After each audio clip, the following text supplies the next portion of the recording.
I'm looking at the junior bantamweight career of the Japanese superstar Naoya Inoue, the monster.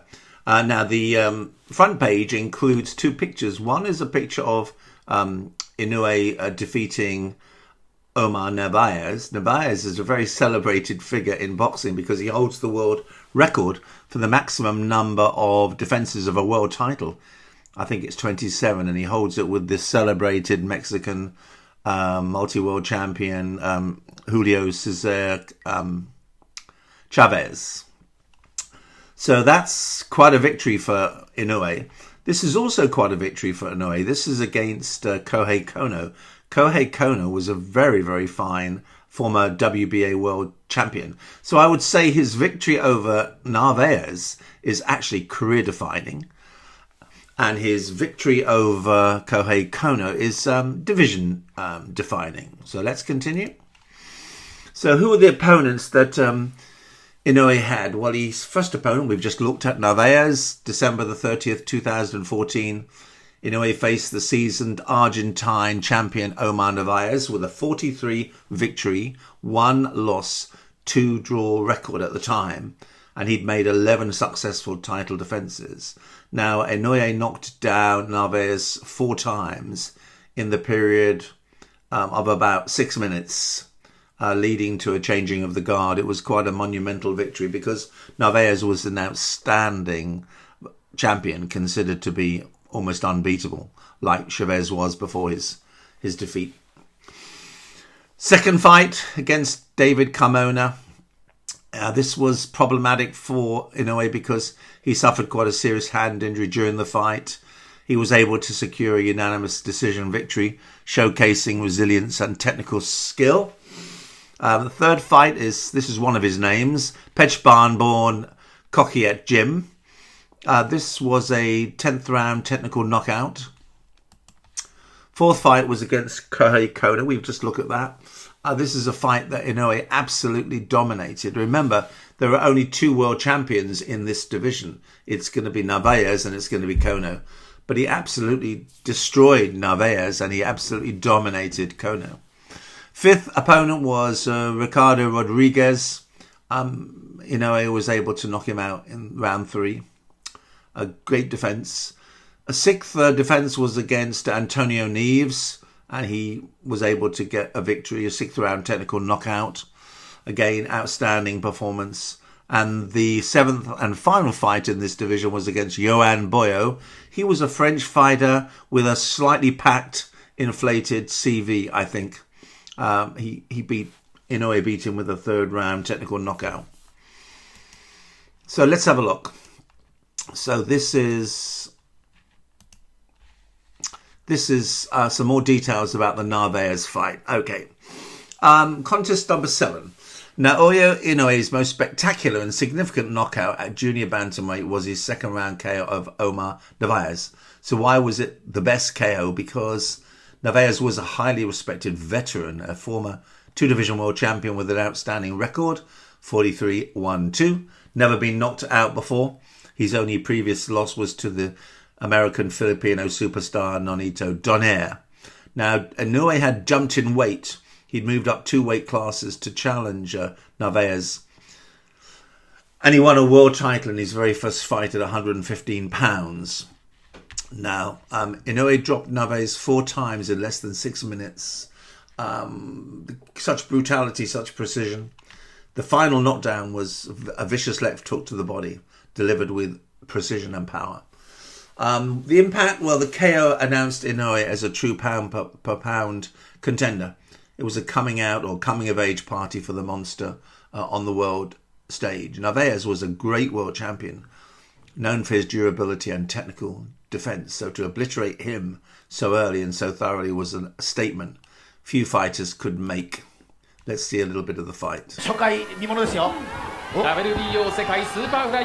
This is Narvaez on the left.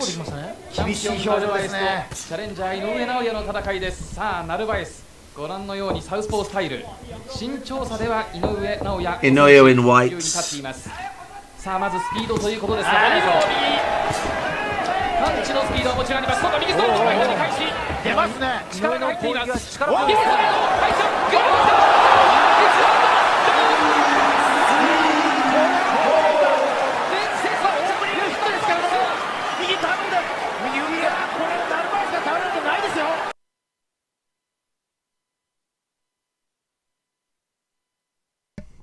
Next opponent was Warlito Piranhas.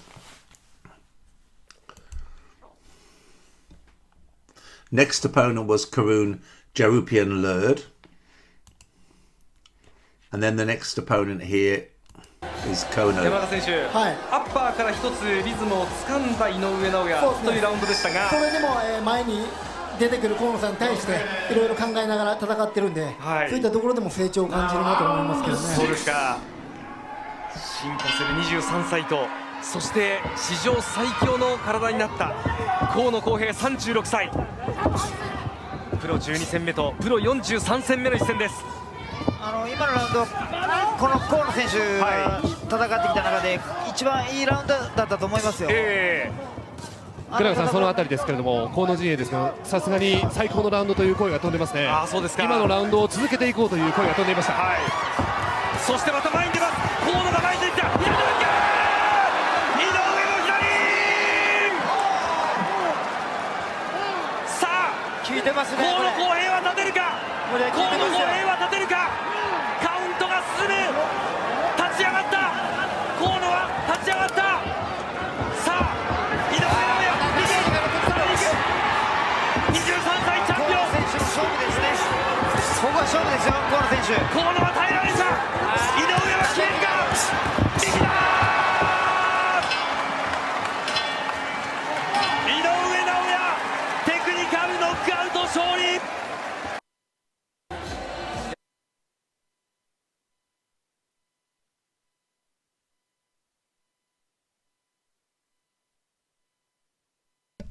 Next opponent was Ricardo Rodriguez.